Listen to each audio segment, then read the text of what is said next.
ചോളയൂർ സ്കൂളിലെ 7ാം ക്ലാസ് വിദ്യാർത്ഥികൾ സാമൂഹ്യ ശാസ്ത്ര പാഠപുസ്തകത്തിലെ പഠന പ്രവർത്തനങ്ങളുമായി ബന്ധപ്പെട്ട് സ്കൂൾ പരിസരത്തുള്ള കൈത്തറി യൂണിറ്റ് സന്ദർശിക്കുകയുണ്ടായി.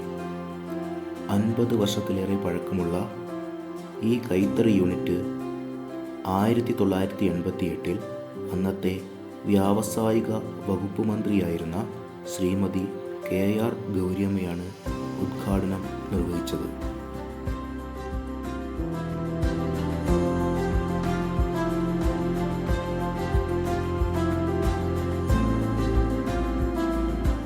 പരമ്പരാഗത രീതിയിലുള്ള കൈത്തറി ഉപകരണങ്ങളും അവയുടെ പ്രവർത്തനങ്ങളും വിദ്യാർത്ഥികൾക്കെന്ന പോലെ അധ്യാപകർക്കും പുതുമയാർന്ന അറിവും അനുഭവവുമായി മാറി.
ഗവൺമെൻറ്റിന് ഫണ്ടില്ല, അതുകൊണ്ട് ഞങ്ങൾ പണി നിർത്തിവെച്ചതാണ്. കൂലി കൊടുക്കാനേ കാശില്ലാത്തതുകൊണ്ട് നിർത്തിവെച്ചതാണ്. ഇത് ഈ സ്ഥാപനം തുറന്നിട്ട് എത്ര വർഷമായി? ഇത് 50 വർഷമായി. അത് തുന്നിനാതല്ല തുന്നിനാ വെളിയെ വിൽക്കാതെ, അതായത് പാലക്കാട്, തിരുവനന്തപുരം, കോഴിക്കോട്, അതല്ലാതെ നമ്മുടെ ട്രൈബൽ ഹോസ്റ്റൽ കുട്ടികളുണ്ടല്ലോ, അവർക്ക് ബെഡ്ഷീറ്റും തോർത്ത് നല്ല വിതരണം. ഈ നൂല് പാലക്കാട്, കോയമ്പത്തൂർ. അത് ഞങ്ങളിപ്പോൾ അപേക്ഷ കൊടുത്തിട്ടുണ്ട്. ഒരു 10 തറികൾ ഇവിടെ വന്നിട്ടുണ്ട് ട്രെയിനിങ്ങിനായിട്ട്. കുറേ ആൾക്കാർ കൂടി പണി കൊടുക്കാനുണ്ട്. ഒരു 20 പേർക്ക് ട്രെയിനിങ് കൊടുത്തു. അടുത്തവിടെ ബാച്ച് കൂടി വരുന്നുണ്ട്. അപ്പോൾ ഇനി ഒരു 20 പേർക്ക് കൂടി പണി കൊടുക്കും. ഞങ്ങൾ ഫണ്ട് അലോട്ട് ആയിട്ടുണ്ടെന്നാണ്. ട്രെയിനിങ് കൊടുക്കുന്നത് ആരാണ് ശരിക്കും? അത് നാമേ കൊടുക്കുമ്പോഴാ നമുക്ക് പിന്നെ വേറെ മാഷ്മാരോ അതെല്ലാം വേണ്ട.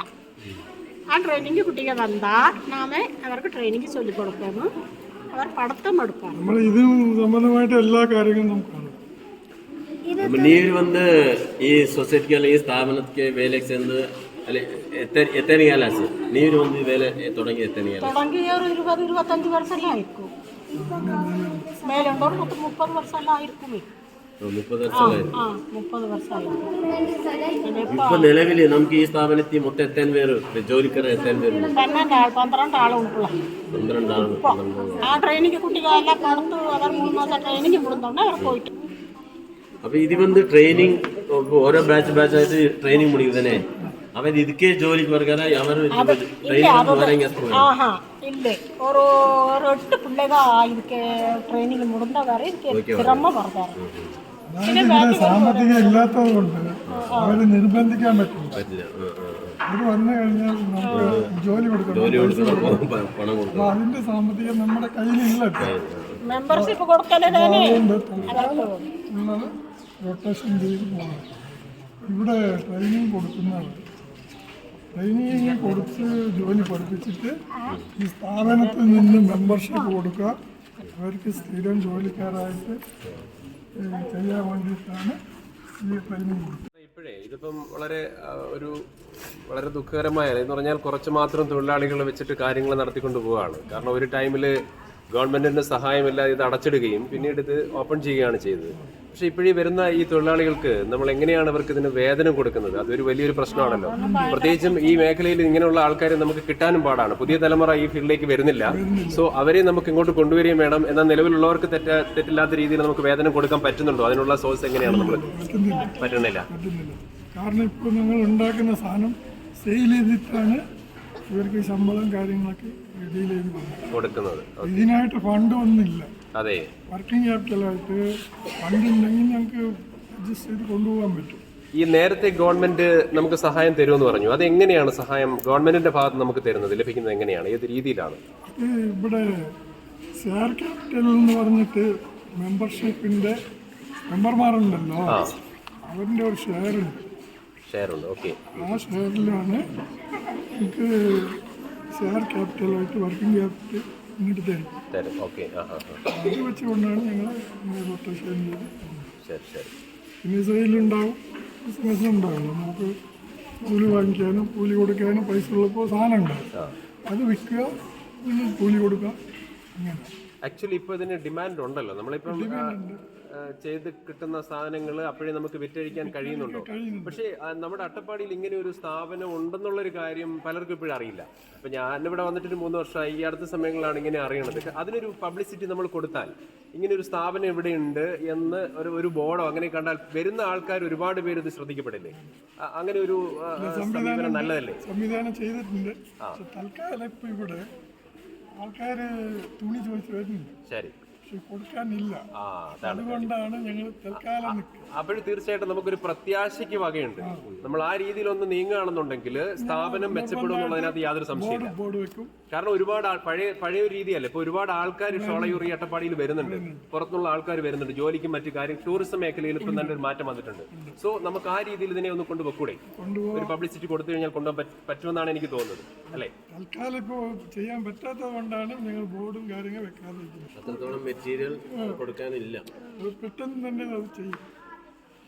നമുക്കിപ്പോഴേ നമ്മളിപ്പോൾ എന്തായാലും ഇപ്പോൾ ഈ സാറ് പറഞ്ഞ പോലെ ഇതിന് എല്ലാവരും ഈ സാധനം അതായത് ഇത് വാങ്ങാൻ താല്പര്യപ്പെടുന്ന ഒരു സീസണാണ്. എല്ലാവർക്കും ഇത് ആവശ്യമുണ്ട്. അപ്പോൾ നമ്മൾ കൊടുക്കുമ്പോൾ എന്താണ് ഇതിൻ്റെയൊക്കെ റേറ്റ്, വില എങ്ങനെയാണ്? തോർത്ത്, മുണ്ട്, ക്വാളിറ്റിയാണ്. ഓരോ ക്വാളിറ്റി ഓരോ റേറ്റ്.